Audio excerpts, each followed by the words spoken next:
Di dunia video game, karakter yang kuat atau susah dilawan itu udah biasa. Tapi ada juga beberapa karakter yang emang didesain untuk jadi karakter yang nyebelin. Bukan cuma karena susah dikalahin atau tengil aja, tapi karena kelakuannya itu bikin memorable di kalangan gamer PS2 dulu. Ada yang hobinya ngerosting musuh, ada yang pedenya selangit, ada yang suka pamer gaya, bahkan ada yang gak bisa serius meskipun lagi dihadapin sama situasi yang bahaya. Nah, kali ini kita akan bahas 5 karakter PS2 paling tengil dan ngeselin. Daftar ini isinya karakter yang mulutnya pedes, kelakuannya absurd, dan egonya kadang lebih gede daripada kelakuannya sendiri.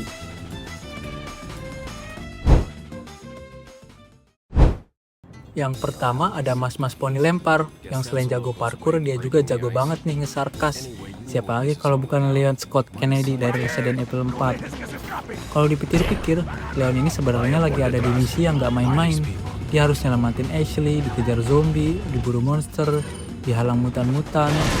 Tapi anehnya, bukannya panik, di karakter pembawanya malah lebih sering melawak gitu. Sampai kadang musuhnya yang kesel sama dia.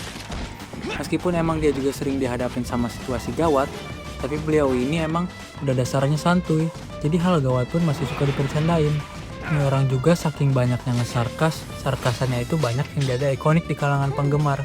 Kayak pas pertama kali ketemu Ramon Salazar nawarin Leon buat gabung sama mereka. Orang normal mungkin noloknya agak takut atau gimana gitu. Tapi beliau ini cuma jawab, "No thanks bro." Cuma 3 kata sih, tapi langsung bikin nih bocil bangkutan kelihatan dongo jir. Coba bayangin kalau kalian jadi musuhnya Leon. Pertama waktu ketemu dia pasti lu kena roasting. Entah dari penampilan, cara ngomong, atau aktivitas lu. Pasti bisa tuh kena bully dia. Terus dia ini emang udah takdir MC kali ya, hokinya tuh gak main-main cuy. Di gamenya aja plot armornya nih karakter gak habis-habis. Kalau dipikir-pikir mah nih karakter udah kayak nge-cheat sebenarnya. Udah kesayangan developer, kesayangan PS-nya pula. Jadi kalau lu jadi musuhnya Leon, sebelum lu nyiapin fisik mending siapin aja mental.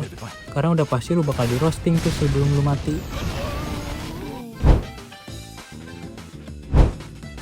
Selanjutnya ada Dante dari Devil May Cry. Nah, buat yang belum tahu, Devil May Cry sendiri menceritakan tentang Dante, seorang pemburu iblis yang ternyata bukan manusia biasa.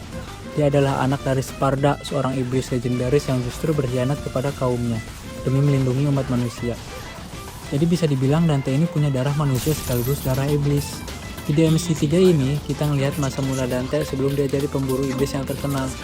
Ceritanya dimulai ketika kakaknya sendiri, Vergil, berusaha membuka gerbang dunia iblis demi mendapatkan kekuatan Sparda.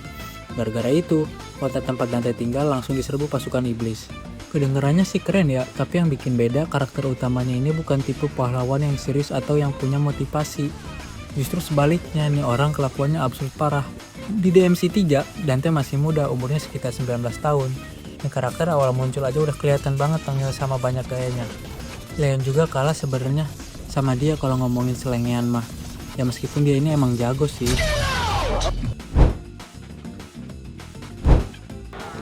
Selanjutnya ada Johnny Cage dari Mortal Kombat.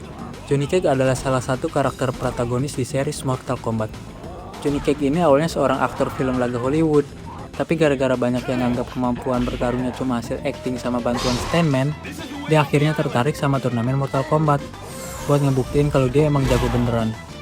Masalahnya, setelah semua orang percaya dia jago, ini orang kelakuannya malah makin jadi. Mau lawannya monster, ninja, iblis, bahkan Shao Kahn sekalipun, tetap aja nyerocos.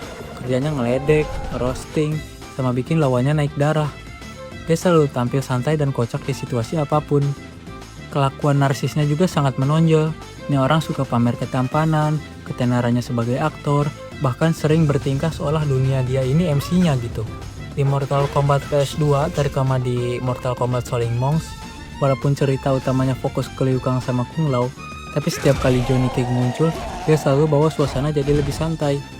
Di saat karakter lain lagi serius menghadapi invasi Outworld, dia malah sibuk ngeluarin komentar sarkas. Dia juga punya ciri khas di mana movements atau fatalinya itu mukul biji lawannya. Di setiap seri manapun pasti ada yang ngarah tuh ke biji. Ini orang emang demen biji. Selanjutnya ada Jin dari God Hand. Buat yang belum paham, game buatan Clover Studio ini nyeritain tentang Jin, cowok 23 tahun yang tangan kanannya dipotong sama kelompok penjahat. Tapi berkat cewek bernama Olivia, tangan kanan Jin diganti sama God Hand, dengan legendaris peninggalan dewa yang pernah nyelamatin dunia dari Raja Iblis. Gara-gara tangan super ini, Jin langsung jadi buronan utama organisasi Four Devas atau kelompok musuh di game ini. Tapi meskipun game genrenya tentang iblis dan kriminalitas, tingkah si Jin ini nggak ada serius-seriusnya. Di gameplaynya aja, Clover sedia secara harfiah ngasih tombol taunt khusus. Jadi di tengah pertarungan, Jin bisa sengaja megang pinggul sambil goyang-goyang pantat atau ngedip-ngedip buat ngerosting ke musuh. Uniknya di game ini ada sistem guard level. Semakin sering lu ngetauin musuh, gauge musuh bakal naik, bikin mereka makin beringas dan damage-nya makin sakit. Tapi skor lu juga bakal makin gede. Jadi Jin ini sengaja bikin musuhnya makin kuat biar dia juga dapat hadiahnya lebih banyak. Bukan cuma tahun jurus-jurus roulette wheel milik Jin juga banyak yang emang pada kocak, dimana lu bisa mukul selangkangan musuh, nampol musuh yang ekspresinya itu dibuat kocak, ada guard stem juga buat tendang bokong musuh. Tapi kalau yang paling kocak itu pasti ballbuster. Bayangin aja biji lu dipukul pakai tangan god hand. Nah itu kan buat cowok ya, ada juga nih yang buat cewek, dimana nanti kita ngesepeng pantat cewek gitu. Cuman pas terakhir sepengannya itu nanti dipentalin si ceweknya. Selanjutnya ada Kratos dari God of War. Nah, kalau karakter yang satu ini sebenarnya beda dari yang sebelum-sebelumnya. Kratos bukan tipe orang yang demen ngeledek musuh, ngejoke, atau banyak bacot. Tapi coba deh bayangin kalau lu disuruh suatu dewa buat menghadang nih karakter. Yang berarti lu tuh jadi musuhnya. Mau lu NPC, mau lu dewa sekalipun gak akan selamat deh kalau udah ketemu si botak ini.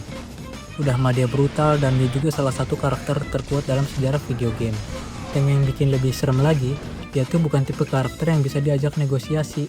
Lu mau minta ampun, mau jelasin kalau itu bukan salah lu, ya percuma. Selama lu ada di jalannya buat balas dendam, ya udah habis. Bahkan dewa-dewa yang harusnya punya kekuatan di atasnya aja dibuat kewalahan sama dia. Makanya, Kratos ini bukan karakter yang ngeselin karena banyak bacot atau suka pamer. Justru karena dia lebih banyak diem, tapi kalau udah gerak pasti ada aja yang jadi korban. Jadi kalau dipikir-pikir, jadi musuhnya Kratos itu mungkin salah satu nasib paling apes yang bisa lu dapetin di dunia game.